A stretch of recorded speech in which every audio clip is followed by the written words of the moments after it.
Hello students. आज ये जो क्वेश्चन मैं आपको बताने जा रहा हूँ ये बहुत ही दिलचस्प तरीके का एक क्वेश्चन है। इसका सॉल्यूशन हमें देना पड़ेगा by using a graph paper, इसीलिए मैंने इस क्वेश्चन को ग्राफ पेपर पे ही लिख दिया। इस क्वेश्चन में ये बताया गया है कि एक ड्राइवर कार ट्रैवल कर रहा है 52 किलोमीटर पर आवर की स्पीड से, और जब ये एक यूनिफॉर्म एक्सेलरेशन अप्लाई करता है इन अपोजिट डायरेक्शन।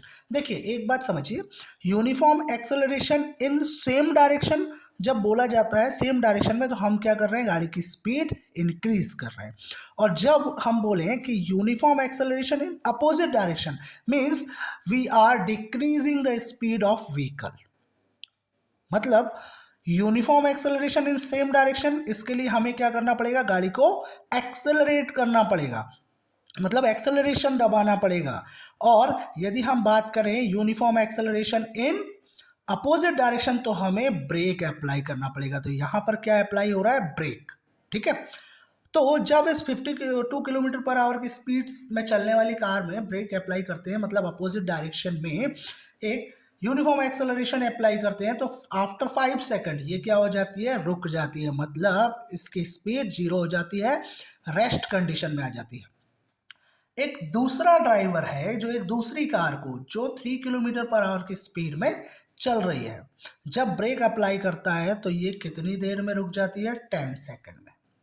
अब इन दोनों कार का स्पीड वर्सेस टाइम ग्राफ हमें सेम ग्राफ में प्लॉट करना है। एक ही ग्राफ के अंदर दोनों कार के ग्राफ प्लॉट करने हैं। और एक क्वेश्चन पूछा गया है, which of the two cars travelled farther after the brake were applied. मतलब ब्रेक अप्लाई करने के बाद कौन सी कार और ज्यादा चलेगी। मतलब दोनों में से एक कार रुक जाएगी, उसके बाद भी एक दूसरी कार चलती रहेगी। तो इन दोनों में से कौन सी कार ऐसी है जो बाद में भी चलेगी एक के रुकने के बाद।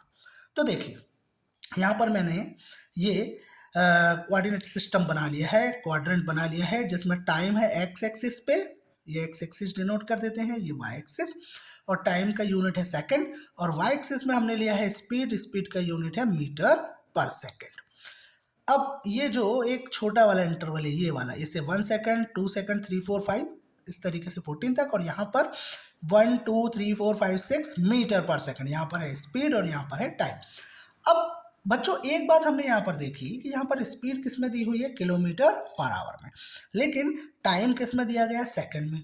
तो ये तो कोई बात नहीं हुई। तो हमें क्या करना पड़ेगा, इस स्पीड को मीटर पर सेकंड में कन्वर्ट करना पड़ेगा। तो सपोज पहली कार को हमने मान लिया कार ए की speed, speed of car A 52 kilometre per our से चल रही है। इसको मीटर पर सेकंड में कन्वर्ट करने के लिए हम क्या करते हैं, 5/18 से मल्टीप्लाई कर देते हैं।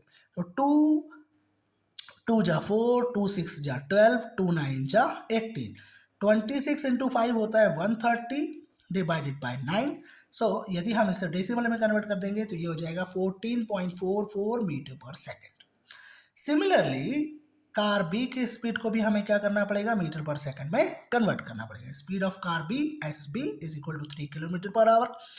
सो 3 इंटू 5/18, 3 1 जा 3, 3 6 जा 18, 5/6 जब डेसिमल में कन्वर्ट करेंगे तो ये आ जाएगा 0.83 मीटर पर सेकंड। अब हम आते हैं अपने ग्राफ पे।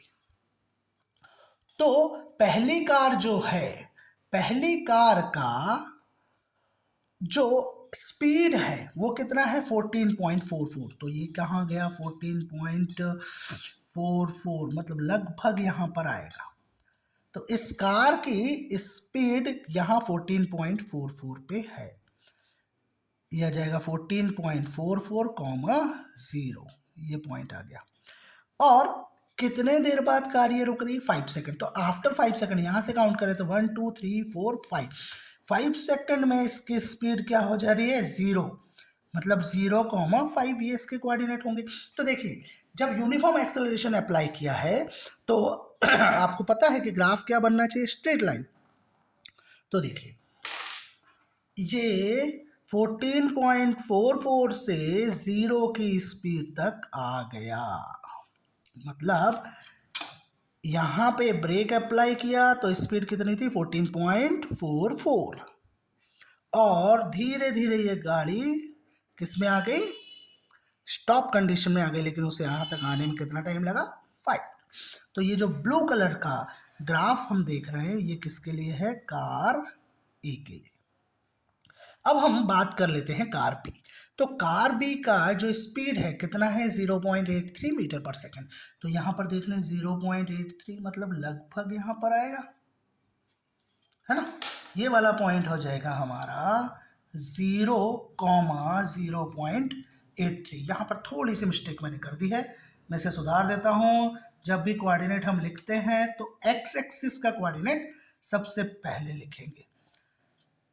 एक्स का हो गया 0 और वाई का हो गया 14.44 और यहाँ पर एक्स का हो गया 5 और वाई का हो गया 0। ठीक है, अब देखिए कार बी के लिए ये वाला पॉइंट क्या हो गया 0,0.83 और इस स्पीड से 0 स्पीड तक होने में कितना टाइम लग रहा है 10 सेकेंड। तो यहाँ से हम टाइम पे गए, 10 सेकेंड में स्पीड कितनी हो गई 0 और टाइम कितना लगा 10 सेकेंड। चलिए अब इसको ये देखिए यूनिफॉर्मली ये इस तरीके से इसका बनेगा ग्राफ। इसे मैं ब्लू कलर से रिप्रेजेंट कर देता हूँ, सॉरी ब्लैक कलर से। ब्लू से तो हमने कार ए रिप्रेजेंट कर दी। ये देखिए यहाँ से 0.83 से चला और कहाँ पर आकर रुक गया 0 पर। तो ये बन गया किसके लिए, कार बी के लिए। ठीक, अब आप समझ ही गए होंगे कि 5 सेकंड में ये कार रुक गई, लेकिन ये कार तो तब भी चल रही है ना। तो कौन सी कार ज्यादा चल रही है, सो कार बी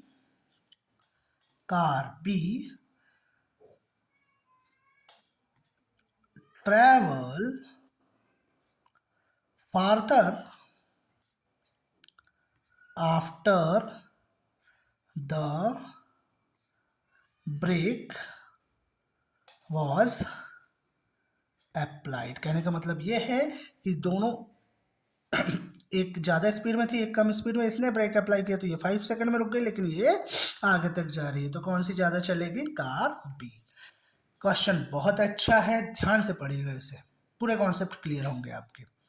और वीडियो को लाइक कीजिए, सब्सक्राइब कीजिए, अपने फ्रेंड्स के साथ शेयर कीजिए ताकि वो भी इस तरह के क्वेश्चंस समझ सके। Thank you.